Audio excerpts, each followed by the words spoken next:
आशा नुआ संभावना नहीं आसीछि वर्ष 2025। नुआ वर्षरे नुआ अतिथि स्वागत पई सजे हेउछि राज्य राजधानी।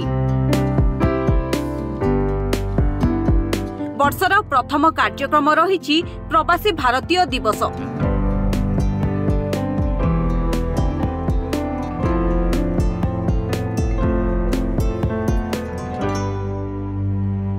जनवरी 8 रु 10 तारिख जाए 3 दिन धरी चलिबो कार्यक्रम।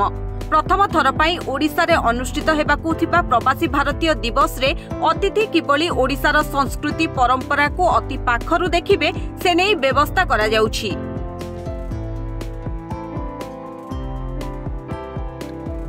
प्रवासी भारतीय दिवस पई सजेई होईछि राजधानी भुवनेश्वर। सबुठी देखिबाकू मिलुछि ओडिया संस्कृतिर झलक। ओडिसा बुलिबे, ओडिसार ऐतिह्य कला संस्कृति परंपरा को जानिबे प्रवासी। एथिपई भाषा साहित्य संस्कृति विभाग पक्षरु विभिन्न पदक्षेप ग्रहण करा जाउछि। अतिथिंक पई पारंपरिक ओडिया खाद्य परिवेषण करा जिवो। कटक, पुरी, खोर्धा और जाजपुर जिले में थिबा विभिन्न ऐतिह्य स्थान बुलिबे प्रवासी भारतीय।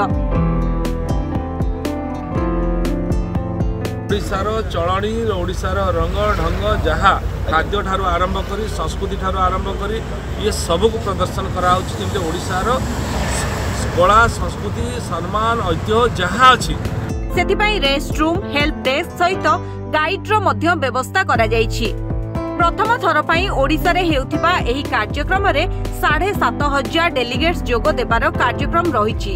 अतिथि मानक पई बुकिंग होईछि 5 स्टार होटल। केतेक स्थान रे होम स्टे रो मध्य व्यवस्था करा जाइछि। प्रवासी भारतीय दिवस को सफल करिवा पई लागि पडिछंती राज्य सरकार। अतिथि माने जेभली भल अनुभूति नै फेरिबे सेथि प्रति विशेष गुरुत्व दिया जाउछि। ब्यूरो रिपोर्ट आ ओडिसा।